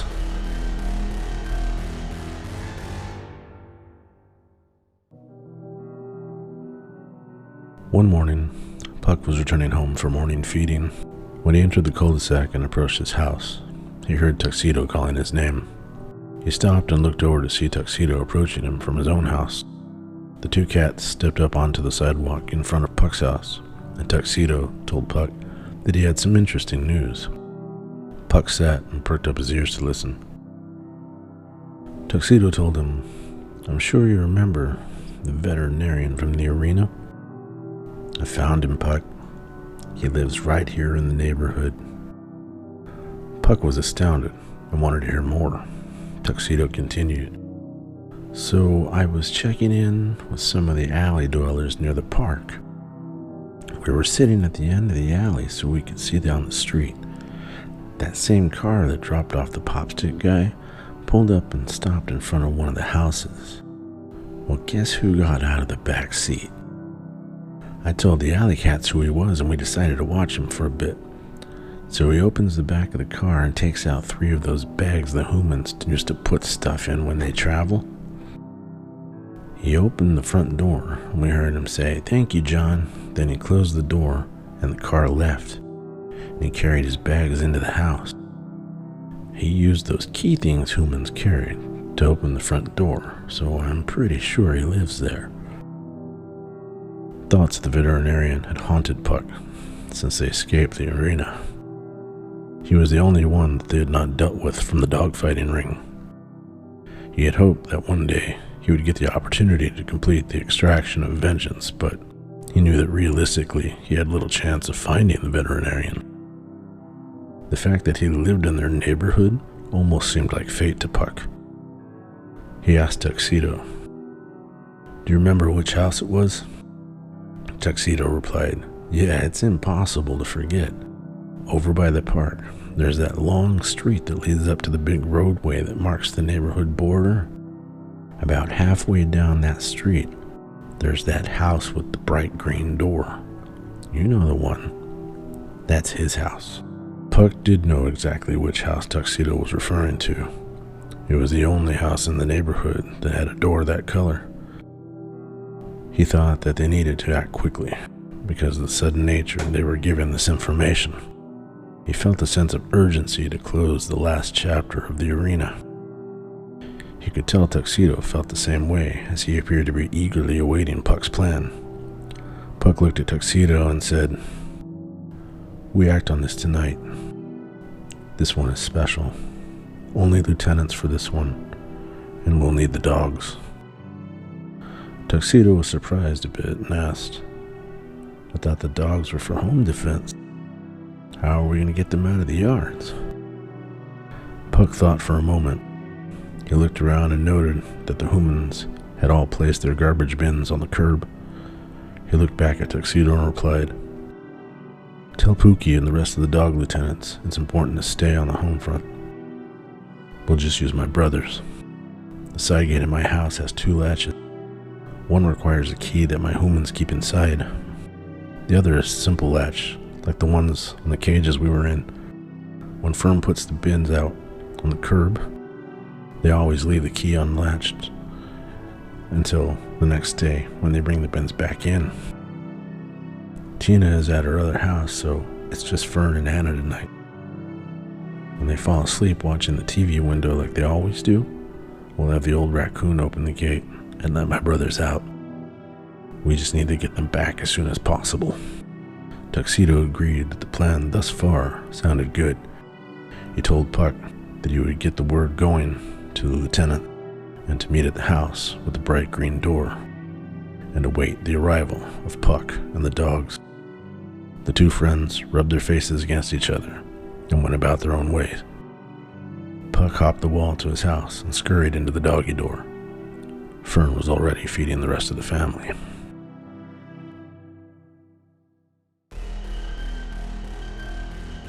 That night, Puck's plans began to come together. Tuxedo had gotten the word to the lieutenant from each clan, and Nix and Nisha had confirmed that everyone was informed. They all planned to surround the house with the bright green door. The old raccoon was hiding in the alley behind Puck's house, waiting for Puck's signal to open the latch on the side gate. Puck had discussed the plan with Fred, Aries, and Spartan, and they were all on board. Spartan was especially excited to close that chapter in his life. Everything was seeming to go as planned, but there was an X factor that Puck and the animals were not aware of. A very dangerous one that could interfere with their plans. The veterinarian had others that were upset about the arena to deal with. As darkness fell that evening, the veterinarian tried to settle his thoughts while he prepared dinner for himself. He had already unpacked from his trip, and the last of the dirty laundry was in the dryer. He'd been trying to keep himself busy and pretend it was a normal day, but he was much smarter than that. He knew that they were still mad about what had happened at the arena. He knew that they were probably sending somebody for him, and he knew what it was that they would be sending. He knew that there was nothing he could do about it if they did. He had extended his trip as long as he could.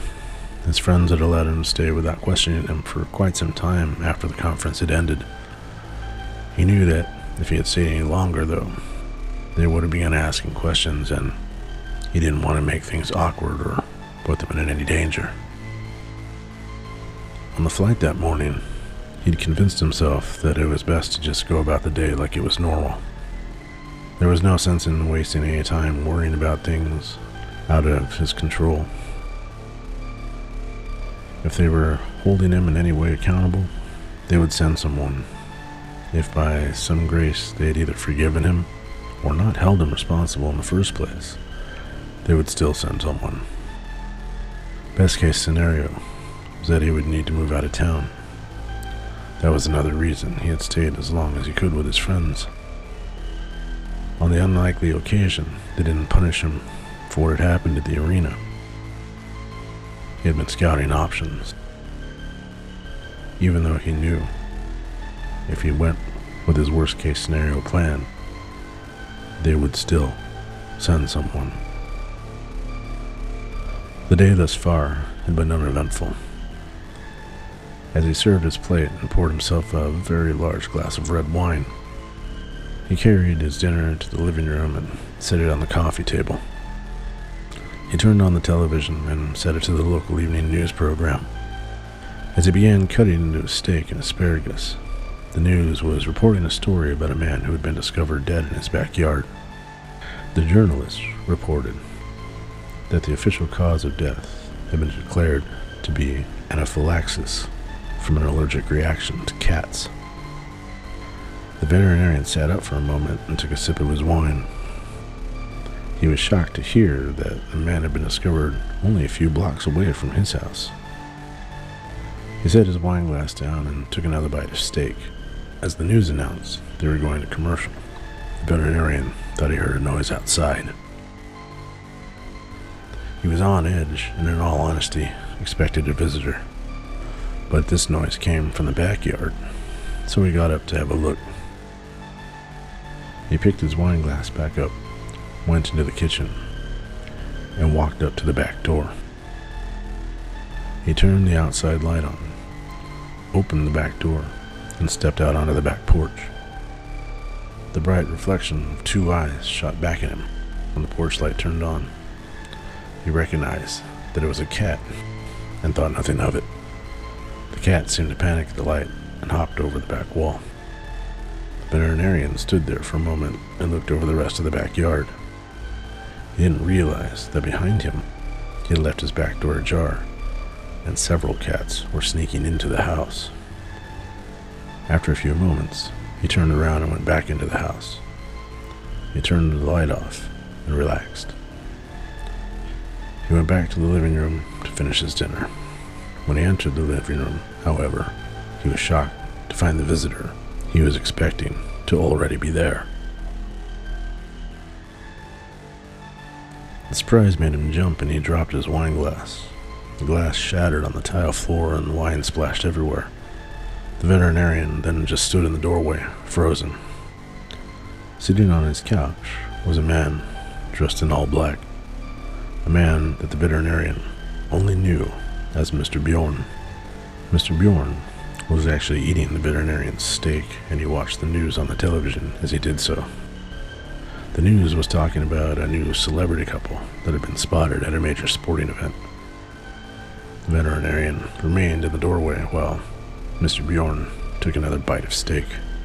The veterinarian knew what Mr. Bjorn's modus operandi was, and at that moment he realized that he had provided him a tool that he could use to complete his task. Mr. Bjorn took the final bite of the steak and sat watching the news while holding the fork in one hand and the steak knife in the other. He finished chewing and set down the steak knife, to the veterinarian's surprise. The journalists on the television were now talking about a scandal involving a beer company and their choice of marketing. Mr. Bjorn stood up, continued to stare at the television screen, and he said, "Too many people care far too much about things that do not matter." He looked over at the veterinarian and said, "Wouldn't you agree, Mr. Barker?" Mr. Barker attempted to reply, but his throat had gone dry and nothing came out. He cleared his throat as best he could and again offered his reply by saying, "I suppose so, Mr. Bjorn." Mr. Bjorn stepped around the coffee table and stood facing Mr. Barker, just a short distance away from him. He again spoke, saying, "You undoubtedly know why I'm here, Mr. Barker, but allow me to make sure you have all the points correct." He stood staring at Mr. Barker, who felt paralyzed by it. He wanted to turn and try to run, but he couldn't, and he knew that it wouldn't do anything but prolong the inevitable anyway. He decided to respond to Mr. Bjorn, saying, "It's pretty simple, isn't it? Mr. Wolf is upset about what happened at the arena. No one really even knows what happened." Mr. Bjorn, who was usually intimidatingly stoic, smiled and replied, "That's where you're wrong, Mr. Barker. Mr. Wolf doesn't care about what happened, or the dogs, or even Tyson and the boys. What he is upset about is the publicity that it received." Mr. Barker snapped back, stating, "I wasn't the one who called the cops. Besides, don't you guys own the police anyway?" Mr. Bjorn took a step closer to him and said, "Not yet, Mr. Barker."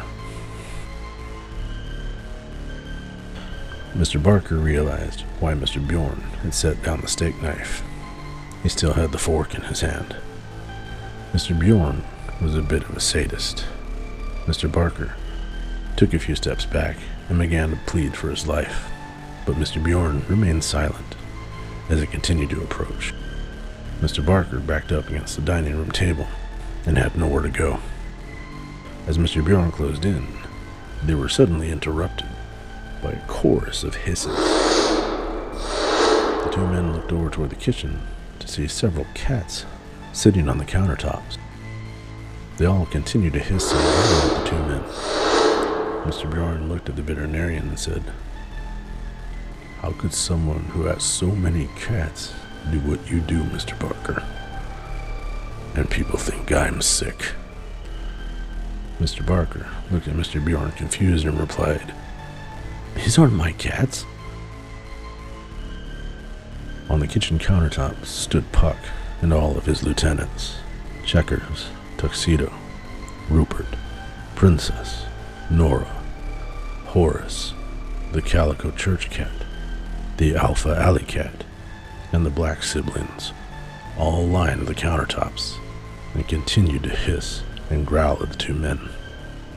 Mr. Barker, to his surprise, began to recognize some of the cats. He told Mr. Bjorn, even though he wouldn't know what he was talking about. He said, "Those two gray cats, we mated them. That tuxedo and that calico, they were at the arena. Mr. Bjorn looked at Mr. Barker, perplexed. Things got even stranger for the two men at that moment. The back door opened, and for a moment, it was not apparent how. It remained open as if something were holding it. Then the old raccoon hopped up onto the countertop with the cats. He squeaked at Puck, and Puck meowed. And then from behind the counter emerged Fred, followed by Aries. The two men looked at each other, and Mr. Bjorn asked, "Are you about to tell me that these dogs were also at the arena?" Mr. Barker replied, "No, I don't know these dogs." Suddenly, the back door swung closed, and falling in behind Fred and Aries stood Spartan. Mr. Barker looked back at Mr. Bjorn and said, "But that one was." The dogs snarled and growled as they began to close in on the men. The cats all stood and began to hiss and growl as well. Mr. Bjorn laughed loudly, and then let out a sound that no human should be able to make. The dogs and cats all stood down and relaxed for a moment. The hair on the back of Mr. Barker's neck stood up, as the sight of it was the most chilling thing he had ever seen. Mr. Bjorn then tossed the fork that he had been holding down onto the dining room table. He placed his hand on Mr. Barker's shoulder and laughed again. He looked at Mr. Barker in the eyes and said, "It looks like I'm not the only one who's been hunting you." He slapped Mr. Barker on the face twice and then turned to walk away. He stopped and looked at Puck. He again made a strange, inhuman snarling noise directed at Puck.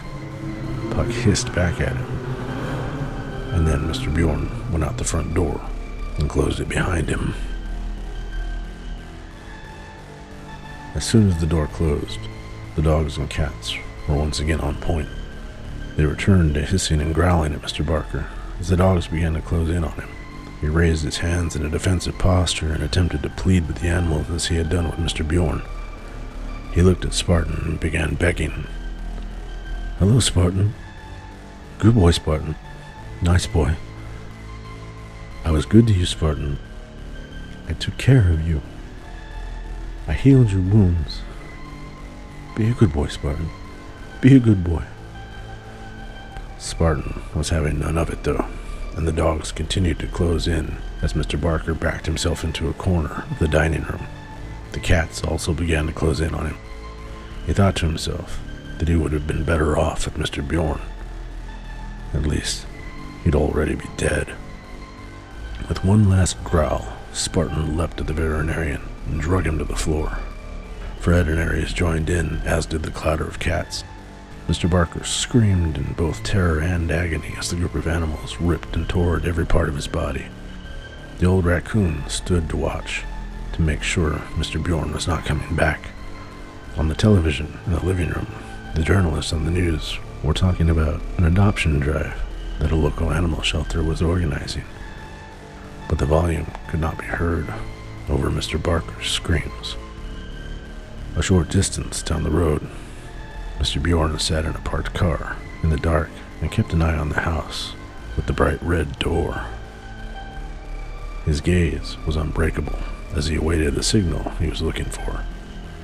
A short time later, 3 dogs and a raccoon scurried from the side of the house and ran the opposite direction down the street before darting into an alley. His sharp eyes caught a small group of cats leaping from rooftop to rooftop in various directions. He started his car's engine, turned on the headlights, and drove away.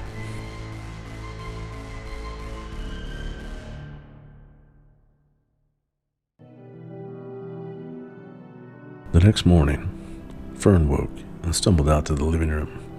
All the family pets were lying around, eagerly awaiting to be fed. Fred jumped up and ran at Fern excitedly, and Fern was unpleasantly surprised to find that Fred was soaking wet. They shouted out from the shock, and Anna came running down the hallway asking if Fern was all right. Fern told her that Fred was all wet, and Anna looked around the room to note that Fred wasn't the only one. All the animals except for the twins were. They checked outside to see if it had rained, but No evidence of that could be found. They debated for a short time as to why the animals were all wet, but eventually decided to give up as they were unable to come up with a logical explanation. They had just decided to feed the pets and go about the day.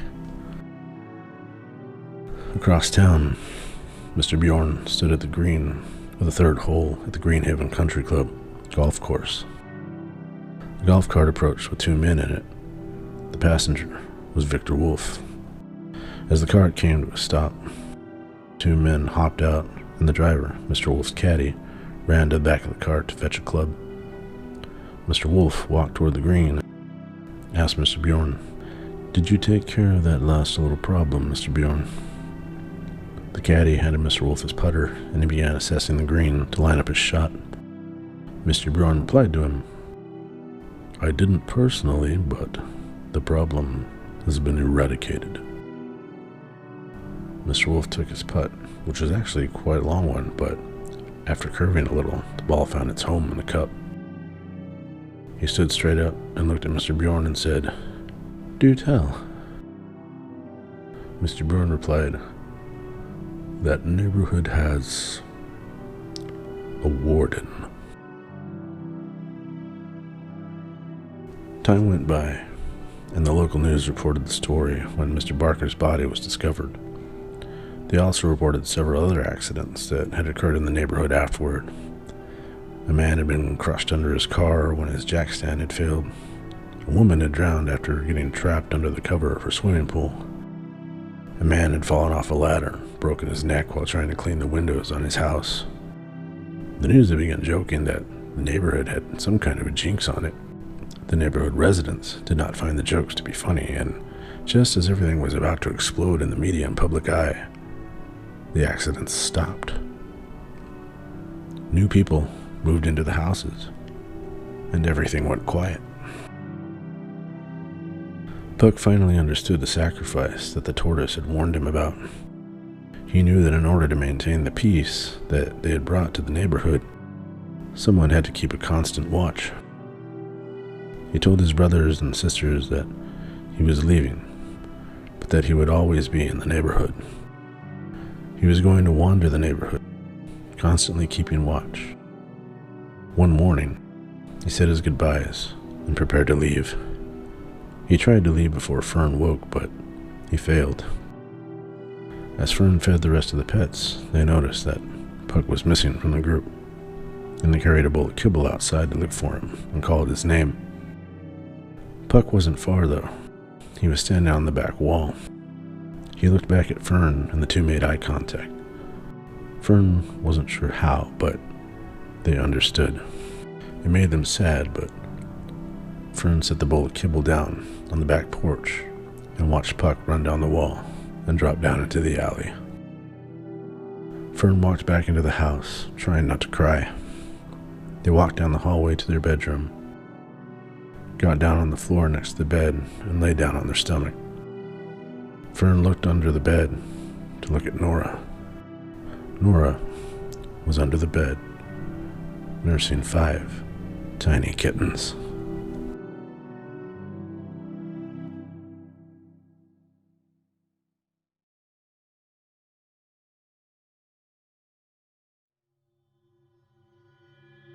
Sacrifices almost always need to be made to protect the ones we love.